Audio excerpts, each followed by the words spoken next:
अब तक की कहानी क्या है? Large cap versus small cap की कहानी, पिछले जो भी आपने तेजी मंदी के साइकिल आपने देखे हैं, आपने जो कुछ भी स्टडी की है, डेटा निकाला है, जरा वो एक बार समझाइए। देखिए, स्मॉल कैप इंडेक्स जो है 2004 से है, ठीक है। तो हमने 20 साल का डेटा एनालिसिस किया। हाँ। तो हमने किया भाई, NSE 100 लिया लार्ज कैप के लिए, बिकॉज लार्ज कैप 100 होता है, और NSE स्मॉल कैप दिया। तो उसके साथ एक रिलेटिव परफॉर्मेंस का जो देखा है, आपको जो स्क्रीन पे दिख रहा है चार्ट दिखाया, राइट। क्लियरली आप देख सकते हो कि स्मॉल कैप्स में ज्यादा रिटर्न है, जो पतली लाइन ऊपर है। करेक्ट। बट अगर आप इसको थोड़ा और बारीकी से देखें तो आप देखेंगे कि हर बुल मार्केट में जो आउट परफॉर्मेंस है वो बहुत बढ़ जाती है। राइट। बट जरूरी बात यह भी है कि जब करेक्शन आती है, आप देखेंगे कि जो आउट परफॉर्मेंस होती है वो खत्म हो जाती है। मतलब जब बढ़ने में अगर ये तेजी से आगे बढ़ेंगे तो घटने में भी ये आगे रहेंगे। और जो आउट परफॉर्मेंस होती है, इंटरेस्टिंगली, वो ऑलमोस्ट वाइप ऑफ हो जाती है। यानी जब घटते भी हैं वो उसी स्पीड से घटते हैं। तो इसीलिए ये जो अंडरस्टैंडिंग है कि ये एक सीधी लाइन नहीं होती, इसकी जो वोलेटिलिटी होती है बहुत ज्यादा होती है। और इसीलिए हमने आगे जाके ये जो 20 साल है इनको 3 हिस्सों में डाला है। करेक्ट। एक था अपनी 2003 टू 2008 बुल मार्केट, फिर 2009 से 18-20 तक, बिकॉज ये एक बहुत बड़ा बुल मार्केट था।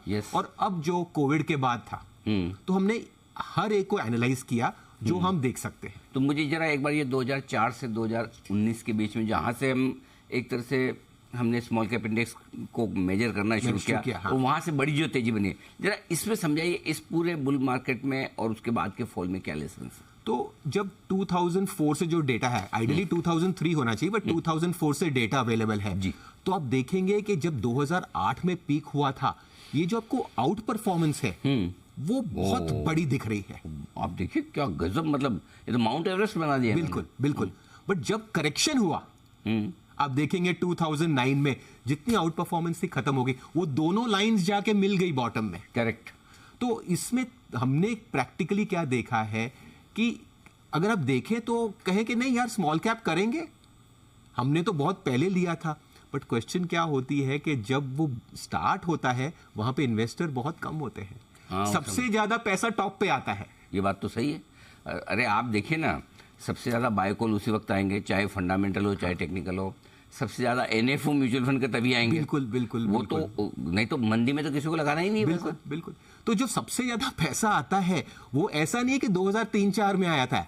सबसे ज्यादा पैसा मुझे भी याद है 2007 में आया था। वहां पे भर भर के पैसा आता है। तो क्या होता है कि हमको लगता है ये आउट परफॉर्मेंस है, बट मैक्सिमम पैसा जो आता है वो टुवर्ड्स द एंड आता है, पहली बात। दूसरी बात, इन्वेस्टर सोचता है कि मैं, जो कहते हैं ना, मैं शिवाजी, कि मैं एग्जिट कर जाऊंगा, बाकी सब पकड़े रह जाएंगे।